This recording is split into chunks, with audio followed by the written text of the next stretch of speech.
నమస్కారం. అమ్మవారి ఆశీస్సులు మనందరిపైన ఉండాలని మనస్ఫూర్తిగా కోరుకుంటున్నాను. ఈరోజు మన వీడియోలో శివమహాపురాణంలోని కథలను గురించి తెలుసుకుందాము. ఈశారణ్యవాసులైన ఋషులకు శివమహాపురాణాన్ని సూతుడు ఇలా వినిపిస్తూ ఉన్నాడు. ఓ మునులారా, ఒకప్పుడు నారద మహర్షి బ్రహ్మగారిని ఎంతో కుతూహలంతో ఇలా అడిగాడు. తండ్రి, శుభావహమైన శంభుని చరిత్రను ఎంత విన్నా కూడా తనివి తీరటం లేదు. సతీదేవి యొక్క వృత్తాంతాన్ని సవిస్తరంగా సెలవియ్యండి అనగా, ఈ మాటలకు సంతోషించి బ్రహ్మగారు నారదునికి విపులంగా చెప్పిన ఆ శివగాథలన్నింటినీ కూడా మీకు వినిపిస్తాను, వినండి అని. శివదేవునికి 2 రూపాలు ఉన్నాయి. ఒక రూపంలో ఆయన నిర్గుణుడు, శక్తి భేదం లేనివాడు. మరొక రూపంలో ఆయన సగుణుడు, ఉమాసహితుడు. శివానుగ్రహం వల్లనే బ్రహ్మ సృష్టికర్త అయినాడు. దేవతలను, రాక్షసులను, దక్షాది ప్రజాపతులను సృష్టించాడు. మరీచి, అత్రి, పులహుడు, పులస్త్యుడు, అంగీరసుడు, క్రతువు, వశిష్ఠుడు, నారదుడు, దక్షుడు, భృగువు మొదలైన మహాత్ములైన మానసపుత్రులను సృష్టించాడు. చేసిన సృష్టిని పరికించి మనసులో తాను మహోన్నతుడు అనే అహంకారాన్ని పొందాడు బ్రహ్మ. మానస సృష్టి అయిన తదుపరి ఆయన మనస్సు నుంచి చారురూపిణి, వరాంగన, మనోహరి అయిన ఒక స్త్రీమూర్తి ఉద్భవించింది. ఆమె పేరే సంధ్య. పగలు క్షీణించి ఉంటుంది, సాయంకాలము సుందరంగా ప్రకాశిస్తుంది. అతిలోక సుందరి, అందరి వ్యామోహితులుగా చేయగల సౌందర్యం ఆమెది. అలాంటి సంధ్య యొక్క శోభను చూసి విధాత లేచి నిలబడి మనస్సులో తన కుమారులైన ప్రజాపతులను, మరీచ్యాది మహర్షులను స్మరిస్తూ ఉండగా ఆయన మనస్సు నుంచి మహాద్భుతుడు, ఊహాతీత సౌందర్యోపేతుడు, సుకుమారుడు అయిన పురుషుడు ఆవిర్భవించాడు. బంగారం ఛాయ వంటి పున్నమ చంద్రుని మించిన ముఖము, ముత్యాల వంటి దంతపంక్తి, తీర్చిదిద్దిన కనుబొమ్మలు, సంపెంగ వంటి ముక్కు, తుమ్మెదల్లాంటి నిగనిగలాడే కేశపాశము, విశాలమైన వక్షస్థలము, దిగ్గజంలాగా దృఢమైన శరీరము, సన్నని నడుము, రక్తవర్ణ శోభితమైన హస్త పాదాలు, ఇక శంఖం వంటి కంఠము, చేప కన్నులు, మకర వాహనుడు, మీనకేతనుడు, పంచపుష్పాయుధుడు, పుష్పకోదండ మండితుడు, చంచలమైన దృష్టిపాతం కలవాడు, మనోహరుడు, నీలవస్త్రధారి, నానావిధ పుష్ప పరిమళ శరీరగంధము, మనఃప్రమోద లోకప్రియుడు, శృంగార రస సేవితుడు, భావజుడు. అలాంటి శృంగార పురుషుని చూడగానే అక్కడున్న వారందరి నిర్వికారమైన మనస్సులలోనూ ఒకానొక వికారం కలిగింది. వారందరూ కూడా విస్మయాన్ని, ఉత్కంఠతను పొందారు, దౌర్యచ్యుతులయ్యారు. ఆ పురుషుడు స్రష్ట జగత్ప్రభువు అయిన బ్రహ్మను చూసి తల వంచి నమస్కరించి ఇలా అన్నాడు. హే బ్రహ్మ, నన్నెందుకు సృజించావు? నాకు నా కర్తవ్యాన్ని బోధించండి, నా స్థానాన్ని చెప్పండి. నా భార్య ఎవరు? సృష్టికర్తవు, జగత్పితవు నీవే కదా.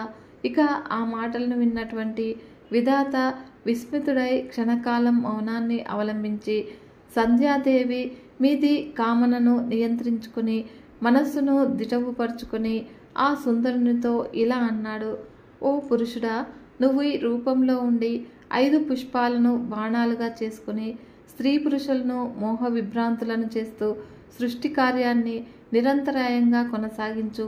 ఇదే నీ కర్తవ్యము.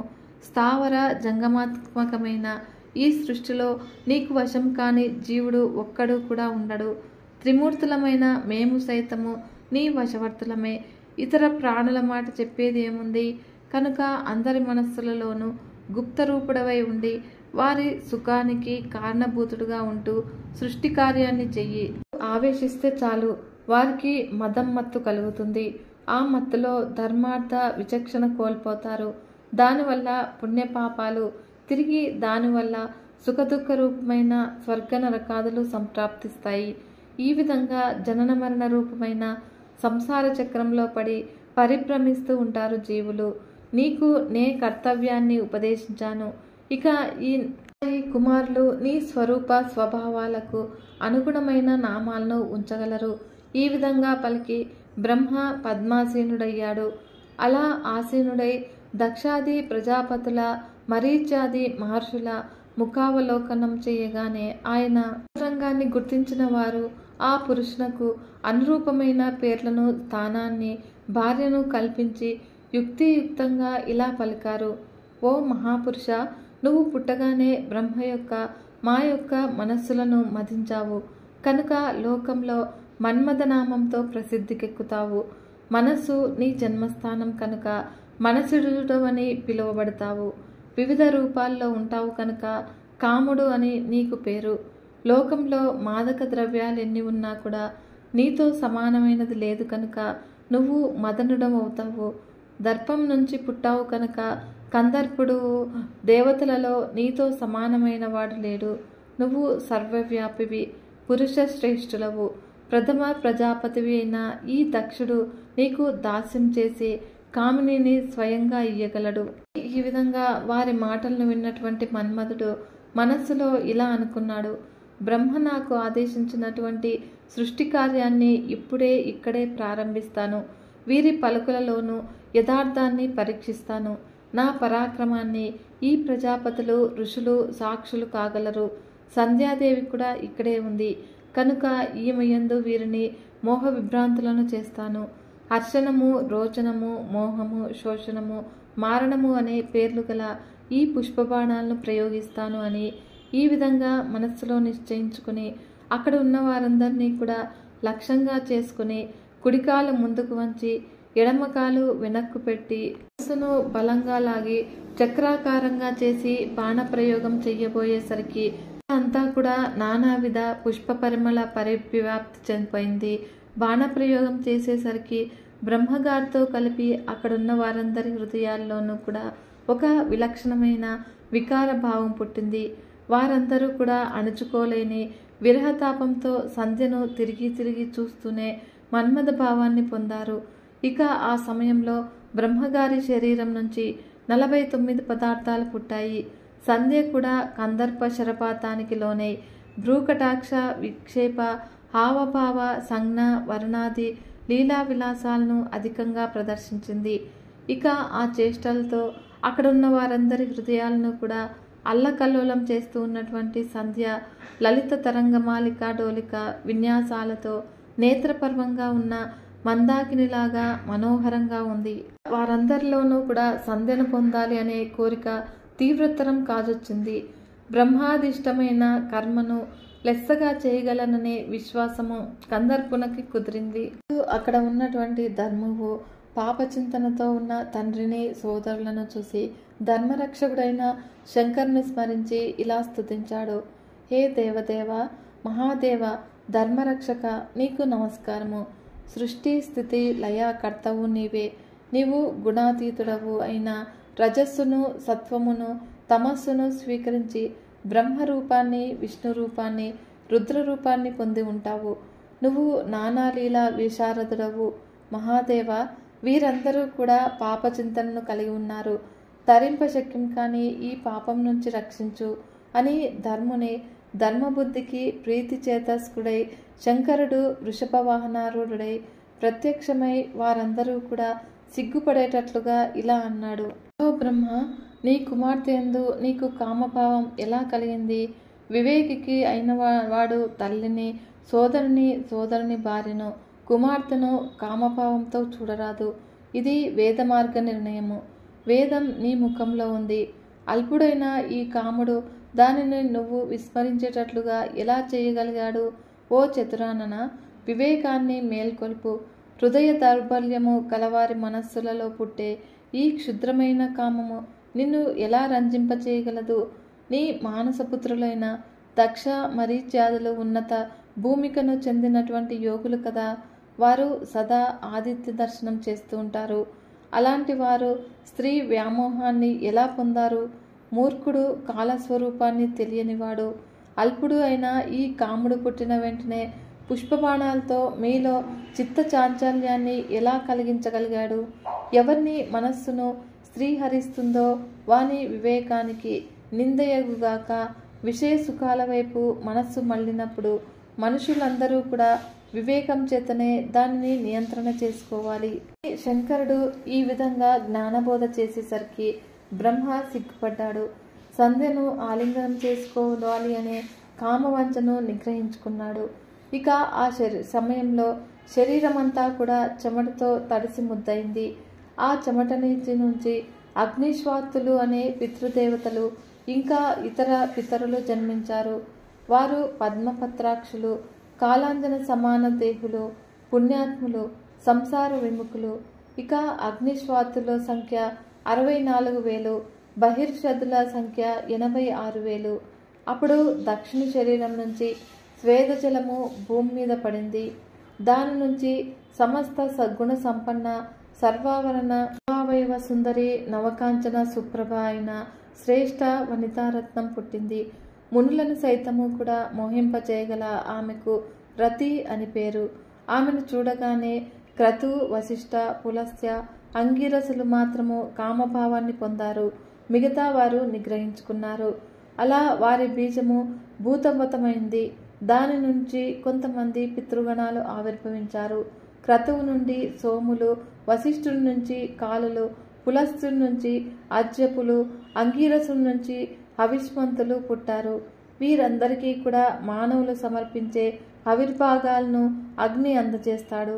కనుకనే అగ్ని కవ్యవాట్ అయినాడు. మునులారా, తదనంతర గాథను చెబుతున్నాను వినండి అని బ్రహ్మకుమార్తె అయిన సంధ్య శంకర సందర్శన భాగ్యం చేతను ఆయన వాక్కుల చేతను ధర్మకర్మ పరాయణురాలైంది.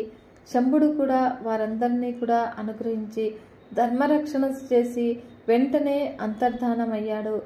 శంకర వాక్యాలను లజ్జను పొందిన పితామహుడు క్రుద్ధుడై ఆజ్యాహుతికి బగ్గున నాల్కను చాచిన అగ్నిలాగా లేచి మండిపడి బంధుణ్ణి శపించాడు. ఓ బంధన, కాల వివేకాన్ని కోల్పోయి యుక్తాయుక్తాలను మర్చి నీ ఆచరించినటువంటి దుష్కర్మకు ఫలితంగా పరమేశ్వరుని విషయంలో నువ్వు సాధించలేని కార్యానికి పూనుకొని వై ఆయన లలాటాగ్నిచే దహింపబడతావు. పితామహుని నోట రోషపీచిన శాపవాక్కులను విన్నటువంటి మన్మథుడు భయకంపితుడై గర్వాన్ని విడిచి శరచాపాలను దూరంగా విసిరివేసి సశరీరంతో సాక్షాత్కరించి పద్మభవుని పాదపద్మాలపై పడి ఇలా ప్రార్థించారు. పితామహ, ఇంత అతిదారుణంగా నన్ను ఎందుకు శపించారు? మీరు ఆచరించే కృత్యాలన్నీ కూడా దోషరహితంగాను న్యాయ మార్గానుసారంగాను ఉంటాయి కదా. విధి రూపంలో మీరు ఆదేశించిన విధినే నేను నెరవేర్చాను. త్రిమూర్తులు సైతము నీకు వశులవుతారు అని మీరిచ్చినటువంటి వాగ్దానాన్ని పరీక్షించాను. ఇందులో నా అపరాధమేముంది? నిరపరాధినైనటువంటి నన్ను ఇంత దారుణంగా శపించవచ్చునా? జగత్పతివైన బ్రహ్మ మన్మధుని ధార్మిక వచనాలని విని తన్ను తాను నిగ్రహించుకుని శాప ప్రతిక్రియ రూపమైన వాక్కులతో అతన్ని ఇలా అనుగ్రహించాడు. వత్స, ఈ సంధ్యను కుమార్తె, నీ కుసుమార శరాలను నన్ను లక్ష్యం చేసి ఈమె యందు నాకు కామ వికారాన్ని కలిగించావు. ఆ కారణంగా శాపగ్రస్తుడవయ్యావు. ఇప్పుడు శాంతుడనయ్యాను. ఓ పంచబాణ, నువ్వు భయాన్ని విడిచిపెట్టు. నీకు అభ్యుదయాలు కలుగుతాయి. పాలలోచని కంటి మంటల చేత భస్మీభూతుడమైన నువ్వు శీఘ్రంగా శరీరాన్ని పొందగలవు. హరుడు తన ఇచ్చేది ద్వారా పరిగ్రహము చేస్తావుడు. ఆయనే నీకు శరీర అనుగ్రహం చేస్తాడు. తర్వాత పితామహుడు, ప్రజాపతులు, మునులు, మదనుడు వారి వారి నిజస్థానాలను చేరుకున్నారు. బ్రహ్మర్షులారా, తర్వాత గాథను వినండి అని అప్పుడు దక్ష ప్రజాపతి విధాత గత వచనాలను స్మరించి మన్మధునితో ఇలా అన్నాడు. ఓ కుసుమశర, మహాలావణ్య తేజోరాశి అయిన ఈ సుందరి నా దేహం నుంచి పుట్టింది. ఈమెకు రతి అని నామకరణం చేశాను. రూపంలోనే కాదు, సద్గుణాల్లో కూడా ఈమెకు సాటి ఎవరు కూడా ఉండబోరు. ఈమెను భార్యగా స్వీకరించు. ఈమె నీకు సహధర్మచారిణిగా ఉంటుంది. నీకు అన్ని విధాలుగా కూడా తగినది. నీకు సర్వదా వశవర్తినిగా ఉండి ధర్మాన్ని పాలిస్తుంది. ప్రజాపతులలో పెద్దదైన దక్షిణి ఆజ్ఞానుసారము మన్మధుడు రతీదేవిని పాణిగ్రహణం చేసుకుని కృతార్థుడయ్యాడు. ఇక రతి రంజితుడైన మన్మధుడు కంఠాశ్లేష ప్రణయిని అయిన రతి విరహాన్ని క్షణకాలమైనా కూడా ఓర్వలేక తన పుష్పబాణాలచే తానే పీడితుడయ్యాడు. ఆమె సాన్నిధ్యంలో మన్మధుడు నిత్యోత్సవ స్త్రీలను పొందాడు. ఆమె కనుబొమలను పరికించి ప్రజాపతి నా కోదండాన్ని లాక్కొని ఈమె కనుబొమలుగా మలిచినాడా ఏమి అని సందేహాస్పదుడయ్యాడు. చంచలమైన ఆమె చూపులను చూసి తన బాణప్రయోగం మీది శ్రద్ధను కోల్పోయాడు. సహజ సురభిల బంధురమైనటువంటి ఆమె శ్వాసను 12 ఆభరణాలతో 16 అలంకారాలతో సర్వలోక మోహిని దశదిశ ప్రకాశిని అయిన రతిని మన్మధుడు మహాదేవుడు గంగను స్వీకరించినట్లుగా స్వీకరించి అపరిమితమైన ఆనందానుభవిస్తున్నాడు. మెరుపుతో కూడిన మేఘంలా ఉన్నారు రతి మన్మధులు. తన కుమార్తె సౌభాగ్యాన్ని చూసి దక్షుడు ఎంతో సంతోషించాడు. యోగి తన హృదయంలో ఆత్మవిద్యను ధరించినట్లుగా మన్మధుడు రతిని తన హృదయంలో పదిలంగా నిలుపుకున్నాడు. ఇలా మహామోహంలో ఓలలాడిపోతున్నటువంటి మదనుడు బ్రహ్మగారిచ్చిన దారుణ శాపాన్ని మరిచి మామగారైన దక్షునికి గాని అతి ప్రియమైన రతికి గాని చెప్పనేలేదు. ఈ విధంగా మహర్షులతో సూతుడు ఇలా అంటూ ఉన్నాడు. ఓ మునులారా, అత్యద్భుతమైనటువంటి అత్యంత పవిత్రమైన శివమహాపురాణ గాథను వినండి. నారదుడు ప్రశ్నించగా బ్రహ్మగారు సమాధానపూర్వకంగా చెప్పినటువంటి సంధ్యా చరిత్రను మీకు చెబుతున్నాను. ఈ చరిత్ర చాలా పవిత్రమైనది, శుభావహమైనది. శ్రవణ మాత్రం చేతనే సకల కష్టాలను కూడా తొలగించగల పరిశుద్ధమైనది. దీనిని విన్న స్త్రీలు సాధ్వీమణులవుతారు, సంతోషాన్ని సౌభాగ్యాన్ని పొందుతారు. మానస పుత్రికగా జన్మించినటువంటి మహా సౌందర్యరాశి అయిన సంధ్యను చూడగానే మన్మథ ప్రభావంచే తండ్రి అయిన పితామహునకు, ప్రజాపతులకు, ఋషులకు, ఇంకా అక్కడున్న వారందరికీ కూడా మనస్సు చలించింది. సంధ్య కూడా కామపీడితురాలైంది. ధర్ముని ప్రార్థనను మన్నించి శంకరుడు ప్రత్యక్షమై పలికినటువంటి పలుకులకు అక్కడ ఉన్న వారందరూ కూడా పొందారు. సంధ్య కూడా దుఃఖిస్తూ అక్కడి నుంచి వెళ్ళి ధ్యాన నిమగ్నురాలై అలా ఇలా విమర్శ చేసుకుంది. యువతిగా జన్మించిన మరుక్షణంలో నా తండ్రి దోషదృక్కులతలో నన్ను వీక్షించాడు. మనస్సులో కామభావనను పొందాడు కనుక నా మనస్సు కూడా పాప పంకిలమైంది. ఇదంతా కూడా మన్మథ ప్రభావము. దానికి తగిన శిక్షను అందరి ఎదుట మదనుడు పొందాడు. తండ్రి సోదరుల విషయంలో కామభావాన్ని పొందినటువంటి నాకంటే పాపాత్మురాలు ఉండబోదు. పాప పంకిలమైనటువంటి ఈ దేహంతో నాకు ప్రయోజనం లేదు. ఉగ్ర తపస్సు చేసి పాప విముక్తురాలైంది. ఆపై ఈ దేహాన్ని వేద మార్గానుసారంగా అగ్నిలో ఆహుతి చేస్తాను. ఈ దేహము ఇక ఎంత మాత్రము కూడా ధర్మ సాధనం కాజాలదు అని ఈ విధంగా భూమి మీద ఒక మర్యాదను స్థాపిస్తాను. అదేమిటి అంటే ఇక ఈ పైన మానవులు పుట్టుకతోడునే కామ్య వికారాన్ని పొందకుందురుగా కానీ దేన్ని సాధించాలి అన్న తపస్సుకు మించిన సాధనం లేదు కదా. ఈ విధంగా చింతించి సంధ్య చంద్రభాగ నదీ తీరాన గల శ్రేష్టమైన చంద్రభాగ పర్వతానికి వెళ్ళింది. దాన్ని ఎరిగినటువంటి బ్రహ్మ వేదాత్ముడు, సర్వజ్ఞుడు, జ్ఞానయోగి, వేదాంగ పారంగతుడు అయిన వశిష్ఠుని పిలిచి ఇలా అన్నాడు. పుత్ర వశిష్ఠ, అభిమానవతి అయిన సంధ్య పాప ప్రక్షాళన నిమిత్తము తపస్సు చేయగోరి చంద్రభాగ నదీ తీరానికి వెళ్ళింది. ఆమెకు యథావిధిగా దీక్షను ఇయ్యి. తపస్సు గురించి ఆమెకేమీ కూడా తెలియదు. నువ్వు ఉపదేశించు. ఆమెకు హితాన్ని కలిగించు. నువ్వు రూపాన్ని మార్చుకో. ఈ రూపంలోనే వెడితే తిరిగి ఏదైనా వికార భావాన్ని పొందవచ్చును. చెప్పగానే పితృవాక్య పరిపాలనావర్తి అయినటువంటి వశిష్ఠుడు సరే అని అన్ని విధాలుగా కూడా మానస సరోవరాన్ని పోలి ఉన్న చంద్రభాగ నదీ తీరానికి వెళ్ళి అక్కడ బృహల్లోహితమైన సరస్సు చెంత సంధ్యను చూశాడు. ఇక వికసించినటువంటి కమలాలతో నిండి ఉన్నటువంటి ఆ సరస్సు ప్రదోష కాలంలో ఉదయించే చంద్రునితోనూ నక్షత్రాలతోనూ కూడా శోభిస్తూ ఉన్నటువంటి ఆకాశంలాగా ఉంది. ఆమెను చూసి ఇలా ప్రశ్నించాడు. ఓ మంగళ స్వరూపురాలా, ఈ నిర్జలమైన కొండపైకి ఎందుకు వచ్చావు? నీవు ఎవరి కుమార్తెవు? నువ్వు ఏం చేయదలుచుకున్నావు? రహస్యం కాకపోతే చెప్పు. నీ ముఖం దిగులుగా ఉంది. కారణం ఏమిటి అడగగానే అప్పుడు సంధ్య మూర్తీభవించినటువంటి బ్రహ్మచర్యము అన్నట్లుగా జటాధారి అయిన అగ్నిలాగా ప్రకాశిస్తున్న తపోనిష్ఠుడైన వశిష్ఠునకు ఆదరంతో ప్రణామం చేసి ఇలా అంది. ఓ పూజ్యుడా, నేనే ప్రయోజనాన్ని కూడా కోరి ఈ తపోవనానికి వచ్చాను. మీ దర్శన భాగ్యం చేత అది నెరవేరినట్లే భావిస్తూ ఉన్నాను. తర్వాత తన వృత్తాంతాన్ని చెప్పి తన స్వరూపాన్ని వివరించమని కోరింది. బ్రహ్మవేత్త అయిన వశిష్ఠుడు ఆమె దీక్షకు మనసులో సంతోషించి శంకర్ను స్మరించి ఇలా ఉపదేశించాడు. హే భద్ర, ఎవరు తేజోమూర్తులలోకెల్లా గొప్ప తేజోమూర్తియో, ఎవరు తపోధనుడో పూజ్యుడో అలాంటి శంకరుణ్ణి మనస్సులో ధ్యానమూర్తిగా నిలుపుకో. చతుర్విధ పురుషార్థాలకు ఏకైక ప్రథమ కారణము జగత్తుకు ఆది అయిన శంభవుణ్ణి సేవించు. ఓం నమః శంకరాయ నమః అని ఓం అను అత్యంతముల యందు ఓంకారం గల మంత్రాన్ని జపించు. మౌనంగా స్నానం చేసి మౌనంగా శివుణ్ణి పూజించు. నీకు తపస్సు ఫలిస్తుంది.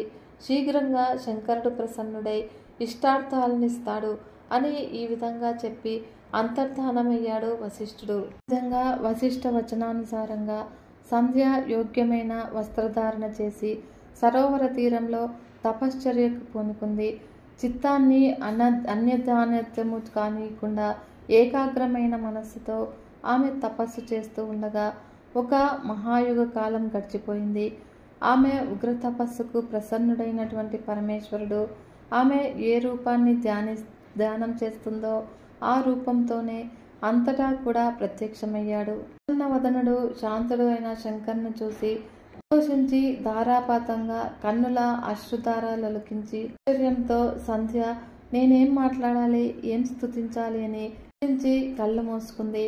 ఆమె హృదయంలో వెంటనే హరుడు ప్రవేశించి ఆమెకు దివ్య జ్ఞానాన్ని, దివ్య వాక్కును, దివ్య నేత్రాలను అనుగ్రహించగా ఆమె ఇలా వేద సంబంధించిన వాక్కులతో స్తుతించింది. ఆనాడు సంధ్య చేసినటువంటి ఈ స్తుతి మహా మహిమోపేతమైనది, పవిత్రమైనది, శుభకరమైనది. శుభ నువ్వు నిరాకారుడవు. సర్వాతీతమైన నీ తత్వము జ్ఞానగమ్యము. స్థూల సూక్ష్మ ఉన్నత స్థితులకు మించి ఉంటుంది నీ రూపము. సదా యోగుల హృదయంలో భాషించే లోకకర్తవైన నీకు నమస్కారము. సర్వవ్యాపకము, శాంతము, నిర్మలము, నిర్వికారము, జ్ఞానగమ్యము, స్వప్రకాశమునందు ఏ వికారములు లేనిది, సంసారము అనే తమో మార్గానికి అతీతంగా చిదాకాశంలో యోగులకు ప్రసిద్ధమైనది అగు రూపం గల నీకు నమస్కారము. ఆద్వయము, శుద్ధము, స్వయం జ్యోతి రూపము, అజాతము, చిదానందము, ఆనందగణము, వికారరహితము, స్వరూపభూతము, శాశ్వతానంద రూపము, సత్యము అనే సంపదచే ప్రసన్నమైన సంపదలనిచ్చున్నది అగు రూపం గల నీకు నమస్కారము. లోకహితాన్ని కోరి సంధ్యాదేవి ప్రార్థించిన 2 వరాలను అనుగ్రహించి శివుడు ఇలా అన్నాడు. ఓ పతివ్రత శిరోమణి, మంగళాంగి, విను. తపస్సుచే పరిశుద్ధురాలవయ్యావు. నీ పాపము భస్మీభూతమైంది. నీ మీద కోపాన్ని విడిచిపెట్టేశాను. ఈ పైన మానవులు శైశవము, కౌమారము, యవ్వనము, వార్ధక్యము అనే 4 దశలను క్రమంగా పొందుతారు. కౌమారార్ధవశలో అంతంలోనూ యవ్వన ప్రాదుర్భవంలోనూ మాత్రమే కామభావను కలిగి ఉంటారు. అయినా ప్రాణులు పుట్టుకతోడనే కామవాంఛనలు గలవారు కాగుందురుగాక. శుభాంగి, 3 లోకాల్లోనూ కూడా ఇతర స్త్రీలకు ఎవ్వరికీ కూడా లేని పాతివ్రత్య భావాన్ని పొందగలవు. నీ భర్త తప్ప ఇతరులు నిన్ను కామంతో చూస్తే అట్టివాడు నీవు కోరినట్లే నపుంసకుడు, దుర్బలుడు అవుతాడు. మహాత్ముడు, తపశ్శాలి, రూపవంతుడు అయిన సత్పురుషుడు నీకు పతి కాగలడు. అతనితోనూ కూడి మీరిద్దరూ కూడా అన్యోన్యంగా 7 కల్పాంతరాల వరకు జీవిస్తారు. పరిశుద్ధురాల, నువ్వు తపస్సు ప్రారంభించి ఇప్పటికీ ఒక మహాయుగ కాలం గడిచింది. కృతయుగము అంతరించి త్రేతాయుగం నడుస్తుంది. నీ పూర్వజన్మలో ఈ శరీరాన్ని అగ్నికి ఆహుతి చేస్తాను అని ప్రతిజ్ఞ చేశావు. అది నెరవేరే ఉపాయం చెబుతూ ఉన్నాను విను. ఇప్పుడు నడుస్తూ ఉన్నటువంటి త్రేతాయుగంలోని మొదటి పాదంలో దక్ష ప్రజాపతికి అనేక మంది కన్యలు కలిగారు. వారు మితభాషణులు, శీల సంపన్నులు. వారందరికీ కూడా దక్షుడు యథోచితంగా వివాహం చేశాడు. అందులో 27 మందిని చంద్రునికిచ్చి కళ్యాణం జరిపించాడు. చంద్రుడు ఇతర భార్యలను పరిత్యజించి రోహిణి యందు ప్రీతిగా శంకరుడు ఆమెకు హితోపదేశం చేసి అంతర్ధానమయ్యాడు. శంకరుడు చెప్పిన విధంగా సంధ్య మేధాతిథి యజ్ఞశాలకు వెళ్ళి తనకు గతంలో ఆశ్చర్య విధానాన్ని బ్రహ్మచారి రూపంలో వచ్చి ఉపదేశించిన బ్రహ్మమానస పుత్రుడైన వశిష్ఠ మహర్షిని మనస్సులో భర్తగా స్వీకరించి ఈశ్వర వరప్రభావం చేత అన్యులకు దృష్టిగోచరం కాకుండా మహాయజ్ఞ జ్వాలలో యందు ఆనందంతో ప్రవేశించి క్షణమే దగ్ధమైంది. వెంటనే గరుడాశ్వగంధము సర్వత్రా కూడా వ్యాపించిన ఆ గంధహేతువు ఎవ్వరికీ కూడా తెలియలేదు. శివుని ఆజ్ఞచే అగ్ని ఆమె శరీరాన్ని దహించి శుద్ధమైన సూక్ష్మ రూపాన్ని శరీరాన్ని సూర్యమండలమందు ప్రవేశపెట్టాడు. సూర్యుడు ఆ శరీరాన్ని రెండుగా విభజించి పితరులకు దేవతలకు ప్రీతిని కలిగించే నిమిత్తము తన రథమందు శాశ్వతంగా స్థాపించాడు. కనుక మునులారా, ఆ సంధ్యాదేవి యొక్క ఊర్ధ్వ భాగము రాత్రి దివాల మధ్య ప్రాతః సంధ్య అయింది. ఈ ఉదయ సంధ్యాదేవత ప్రీతికరము. మిగిలిన భాగము దివారాత్రాల మధ్య సాయం సంధ్య అయింది. ఇది పితరులకు ప్రీతిని కలిగిస్తుంది. అప్పుడు దయాళువైన శంకరుడు సంధ్య యొక్క ప్రాణాలను మనస్సుతో కలిపి సూక్ష్మ శరీర నిర్మాణం చేసి ఆ సూక్ష్మ శరీరంతో ఒక అందమైన బాలికను యజ్ఞవేదిక నుంచి సృష్టించాడు. ఇక యజ్ఞం పరిసమాప్తం కాగానే యజ్ఞవేదిక మధ్యమందు తప్తకాంచన సంధ్యగా మారింది. పరమ పవిత్రమైన ఈ గాథను విన్నా చదివిన వారికి ఇష్టకామ్యార్థ సిద్ధి కలుగుతుంది అని శంకరుడు వరమిచ్చాడు. ఈ వీడియో కనుక మీకు నచ్చినట్లయితే చిన్న లైక్ చేసి మన ఛానల్ని ఇంతవరకు సబ్స్క్రైబ్ చేసుకోకుంటే సబ్స్క్రైబ్ చేసుకొని సపోర్ట్ ఇవ్వండి ఫ్రెండ్స్. మరొక మంచి వీడియోతో మీ ముందుకు వస్తాను. అంతవరకు సెలవు. నమస్కారం.